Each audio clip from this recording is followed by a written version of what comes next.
Stop and think about that one person you know who seems completely untouchable. Not physically, psychologically. The person who hears criticism and remains unmoved, who faces betrayal and stays centered, who watches chaos unfold around them and maintains perfect inner calm. You've wondered what they have that you don't. What if I told you that psychological invulnerability isn't a gift you're born with? It's a fortress you build. And Maslow discovered the blueprint. He spent his life studying the highest levels of human development and found something extraordinary. The self-actualizing person is relatively independent of the physical and social environment. They've reached a state where external chaos cannot penetrate their inner sanctuary. But here's what will shake you to your core. You already have everything you need to become psychologically invulnerable. You just don't know how to activate it yet. The illusion of vulnerability. Right now, you're living as an exposed nerve. Every comment cuts deep. Every rejection feels personal. Every disappointment confirms your worst fears about yourself. You've built your entire emotional reality on foundations that other people control. When they approve, you feel good. When they criticize, you crumble. When they withdraw, you panic. You've handed them the remote control to your inner state, and they're clicking through channels of your emotions. But Maslow discovered something that changes everything. What lies behind us and what lies before us are tiny matters compared to what lies within us. The source of your pain isn't what happens to you. It's where you've placed your sense of self. You've built your identity on external validation. Your worth fluctuates based on how others respond to you. Your peace depends on circumstances you cannot control. Your happiness requires cooperation from people who owe you nothing. This is what Maslow called other-directedness, when your internal compass is constantly being reset by external forces. But self-actualized individuals operate from what he termed inner-directedness, an unshakable core that remains constant regardless of external turbulence. Think about a mountain. Storms rage around it, winds howl against it, rain pounds it, but the mountain itself remains unmoved. It doesn't adapt to the weather adapts around it. That's what psychological invulnerability looks like. But you've been living like a leaf in that same storm, getting tossed around by every emotional wind. You've convinced yourself that your sensitivity is a virtue, that your emotional reactivity proves you care, that your vulnerability makes you human. But Maslow would tell you, if you deliberately plan on being less than you are capable of being, then I warn you that you'll be unhappy for the rest of your life. And right now, you're capable of so much more than being everyone else's emotional puppet. The journey to invulnerability begins with a brutal realization. Most of your suffering is self-inflicted, not because you deserve it, but because you've never learned to protect your inner world from external invasion. The anatomy of emotional independence. Maslow made a revolutionary discovery about human psychology. The most beautiful people I've known are those who have known struggles, have known loss, and have found their way out of the depths. But here's what he didn't say. They didn't find their way out by becoming harder. They found their way out by becoming sovereign. Emotional independence isn't about not caring. It's about caring from a place of strength rather than desperation. It's about loving without losing yourself, giving without depleting yourself, engaging without surrendering yourself right now. Your emotions are like a public Wi-Fi network. Anyone can connect and drain your bandwidth. Every person who enters your life gets automatic access to your inner state. They can upload their problems, download your energy, but self-actualized individuals operate on a private network. They choose who gets access, when they get access, and how much access they receive.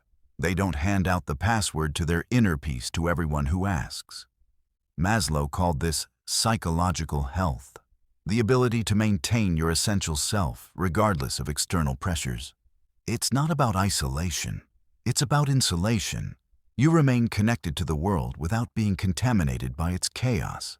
When someone criticizes you, instead of immediately questioning your worth, you question their motives. When someone tries to manipulate you, Instead of feeling guilty, you feel informed. When someone attacks your character, instead of defending it desperately, you let your actions speak for themselves. This shift doesn't happen overnight. It requires what Maslow called the courage to be disliked, the willingness to disappoint people in order to remain true to yourself. Because the moment you stop managing everyone else's opinions of you, you start managing your own relationship with yourself. But here's where most people get stuck. They think emotional independence means becoming cold, distant, or uncaring. Nothing could be further from the truth. The most emotionally independent people are often the most genuinely caring. They just care from a position of abundance rather than scarcity. The fortress of self-worth. Maslow observed something profound about human nature. A person is both actuality and potentiality, but most people spend their entire lives seeking validation for their actuality, while ignoring their potentiality. They need others to confirm who they are, instead of discovering who they could become. Your self-worth has been held hostage by external opinions for so long that you've forgotten it was never supposed to be negotiable. But self-actualized individuals understand their worth is not up for debate. It's not determined by performance, approval, or achievement. It exists independent of external validation because it's sourced from within. Maslow called this unconditional self-regard, the ability to maintain a positive relationship with yourself regardless of external feedback. It's not arrogance, it's accuracy. It's recognizing that your value as a human being is inherent, not earned. Think of the sun. It doesn't dim for clouds. It keeps shining, whether seen or ignored.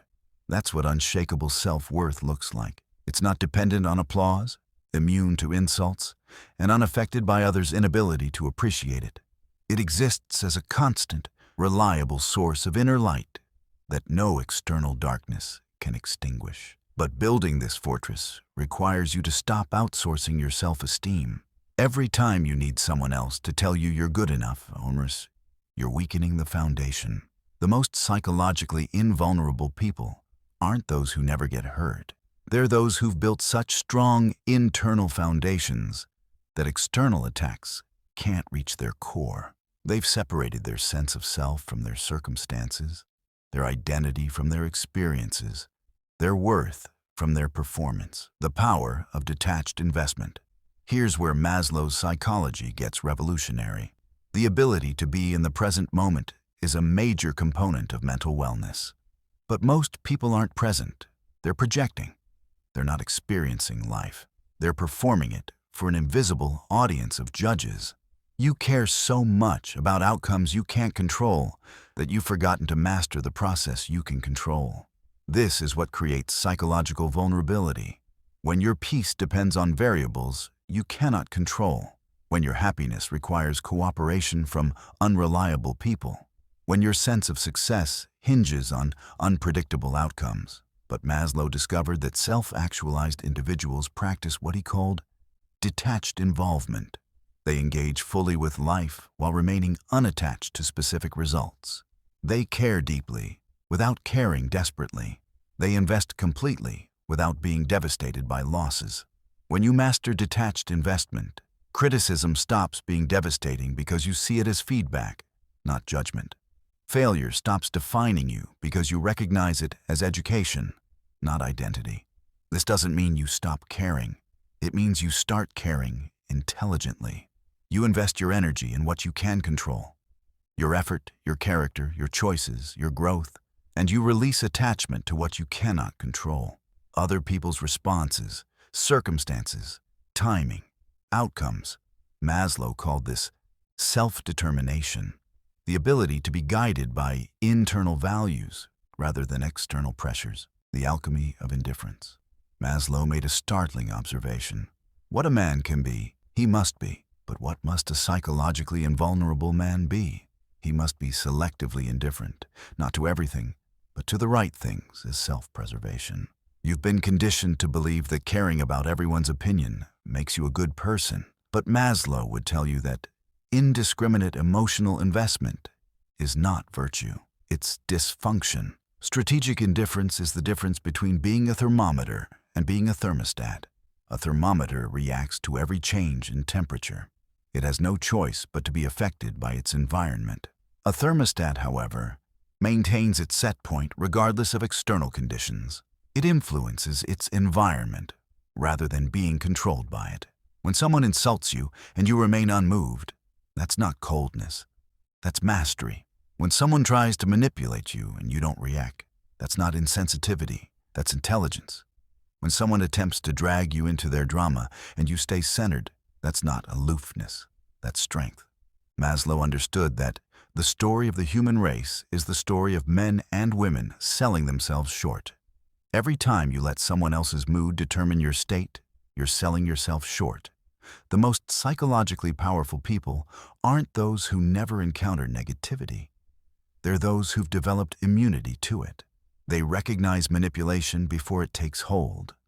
They spot emotional predators before getting close enough to be bitten. This selective indifference isn't about becoming heartless.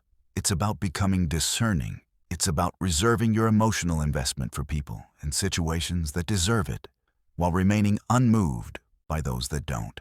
When you develop this selective indifference, you maintain your energetic integrity while engaging with the world from a place of choice rather than compulsion.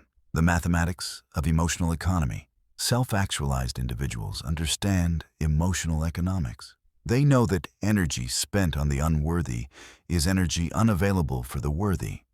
They know that attention given to the trivial is attention stolen from the significant. They know that reacting to every provocation leaves nothing for creation. Maslow called this efficient perception, the ability to distinguish between what deserves your energy and what doesn't. It's not about having more energy. It's about wasting less of it on people and situations that don't merit your investment. Think about a successful business. It doesn't try to serve every customer, solve every problem, or enter every market. It focuses its resources on the opportunities that align with its mission and deliver the highest return. That's how psychologically invulnerable people operate.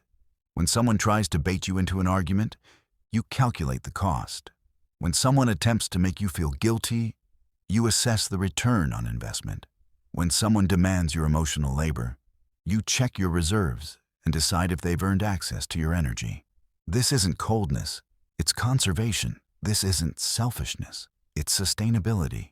This isn't cruelty, it's clarity about where your finite resources can create the most value. The people who drain your energy without adding value to your life aren't entitled to unlimited access to your emotional reserves.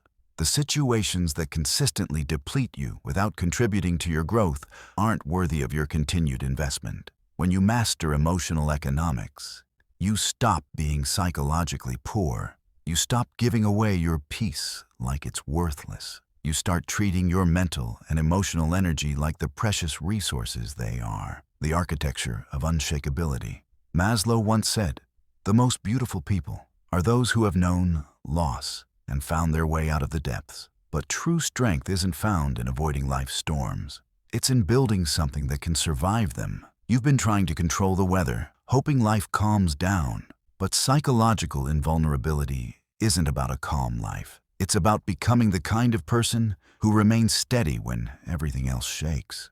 Unshakeability comes from within. It's built on principles that don't collapse under pressure, and a sense of self that doesn't depend on others to stay intact. Maslow called this inner directedness. When you act from internal truth, not external demand.